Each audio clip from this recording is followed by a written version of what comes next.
The fluorescent lights in the hospital hallway buzzed faintly, a cold echo against the thudding of my heart.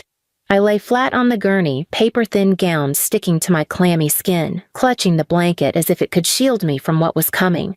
My body had betrayed me with this disease, but what seared deeper than the tumors growing inside me was the sharp betrayal of the people who should have been at my side.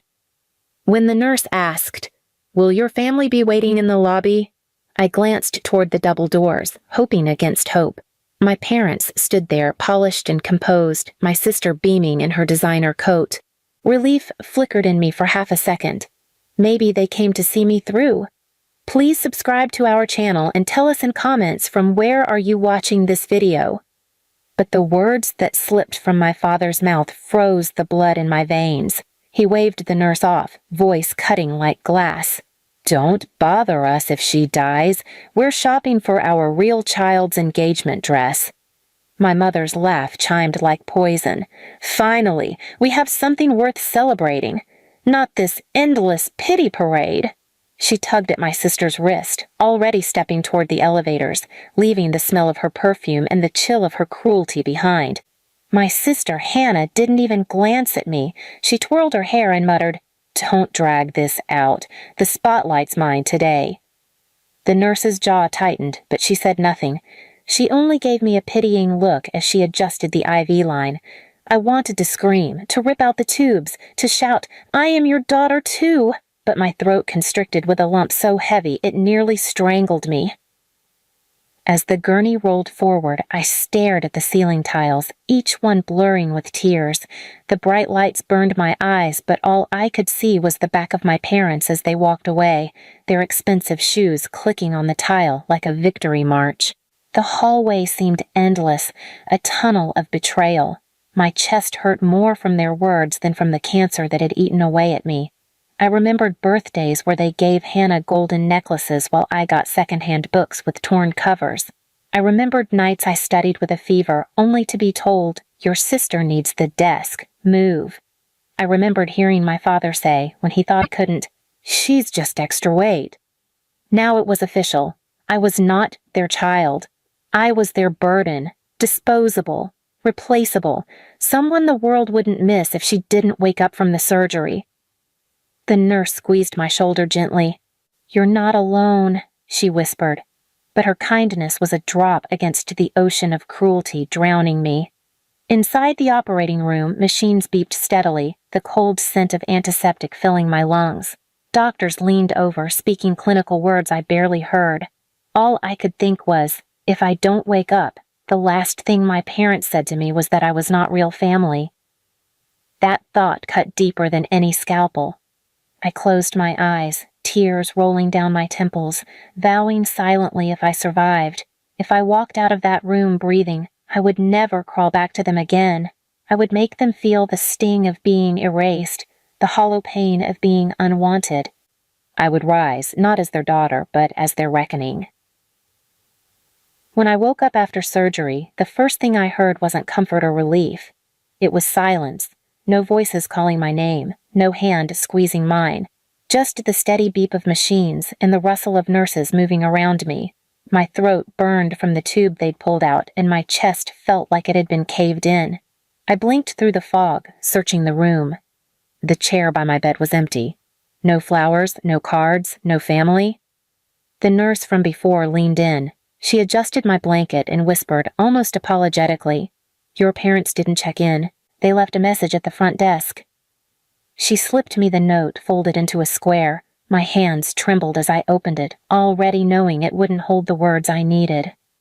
In my mother's slanted handwriting, "Focus on getting discharged quickly. We don't have time for this drama.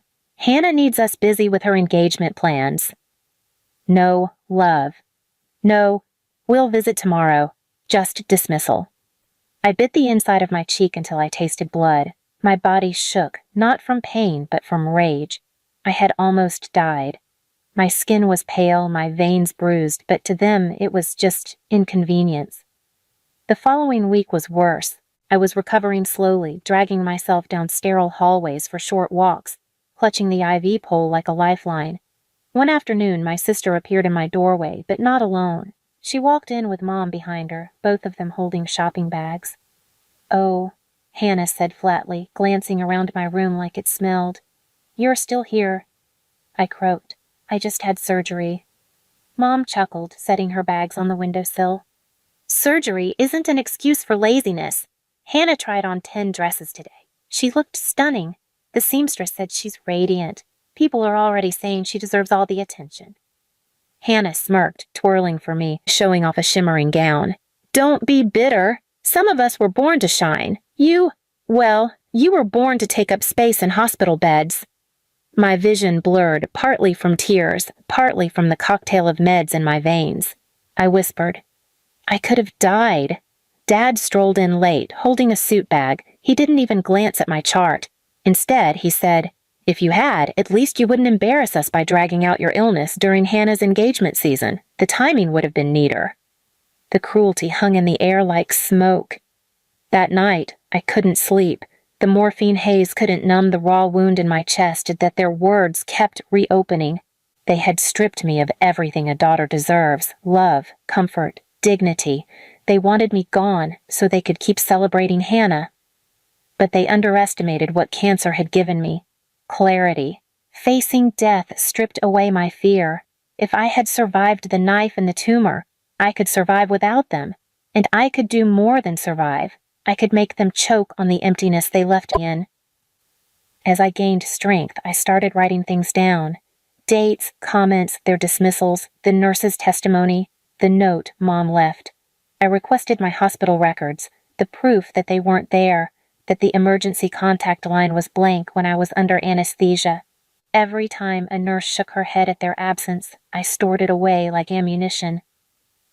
They thought Hannah's engagement would overshadow everything. They thought I'd fade into the background like a shadow while she sparkled. But shadows know how to grow. I decided I would not scream. I would not beg. I would turn their own obsession, their hunger for image, status, and admiration, into the very noose that strangled their pride. And for once, it wasn't my life on the line. It was theirs. The day of Hannah's engagement party arrived like a storm cloud. The invitations had been printed on thick gold-trimmed cards boasting of a union of two perfect families. My parents had bragged about the catering, the musicians, even the imported wine.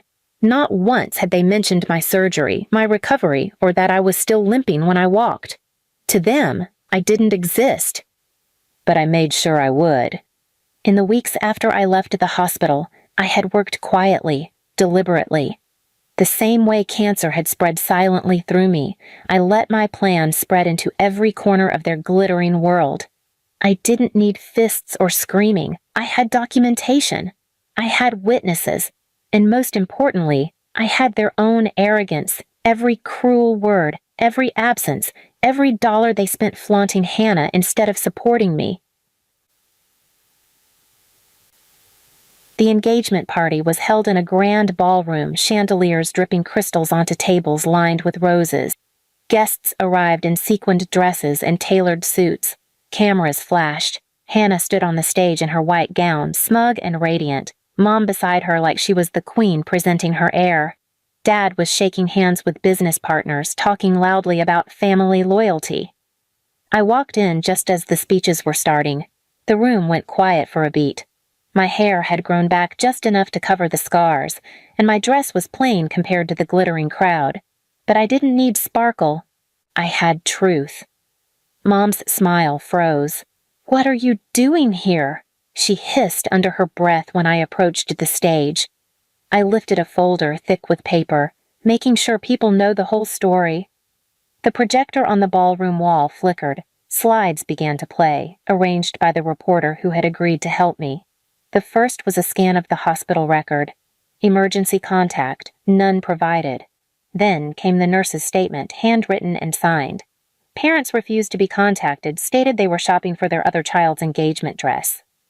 The murmurs started immediately. Glasses clinked nervously. Next slide, a photo of Hannah grinning in a boutique mirror, trying on dresses, the same day and timestamp as my surgery. Then, the note Mom had left at the front desk. "Focus on getting discharged quickly. We don't have time for this drama." Gasps filled the room. One woman covered her mouth. A man whispered, "Oh my God." Dad stormed toward the projector, shouting, "Turn this off. This is lies." But the next slide silenced him. A short video clip, Hannah herself, bragging on Instagram Live. "We told the nurse not to bother us with her surgery. Can you imagine? I had to pick a dress. This is way more important." The audience's reaction was instant. No more murmurs, just open disgust. Guests stood up, glaring at my parents. One of Dad's business partners shook his head and walked out. The pastor who had come to bless the engagement whispered something to Mom and slipped away. Hannah's fiancé's family, who had been smiling politely up until then, looked horrified. His mother clutched her pearls and said loud enough for the crowd to hear, "We will not attach ourselves to this cruelty." She pulled her son off the stage, ignoring Hannah's desperate cry. Mom's face drained of color. Dad stuttered, It's a misunderstanding." But the damage was done. Phones were recording. The hashtag had already begun. #left a D4 address. I stood in the center of it all, calm, my daughter's photo pinned inside my bag like a silent reminder of why I fought. I didn't scream, didn't gloat. I just said one sentence, steady and clear. "You told the world I wasn't worth your time. Now the world knows you aren't worth theirs." And then I walked out. By the next morning, the story was everywhere. Local news, social media, even national outlets hungry for a scandal. The glamorous family, once praised for their values, was being shredded for abandoning their own child in surgery for a shopping trip. Dad lost contracts. Mom was asked to step down from her charity board. Hannah's engagement collapsed overnight. For me, life didn't become magically easy. My body was still healing, my future uncertain, but I had something they never could buy back: dignity. And when I tucked my daughter into her crib that night, I whispered, "You'll never be disposable. Not to me." The cancer hadn't killed me, but I had killed the illusion they lived on. Their laughter was gone, their pride turned to ash, and their faces, once smug, once cruel, were forever remembered pale under the ballroom chandeliers, exposed in front of the very world they craved. Please subscribe to our channel and tell us in comments from where are you watching this video?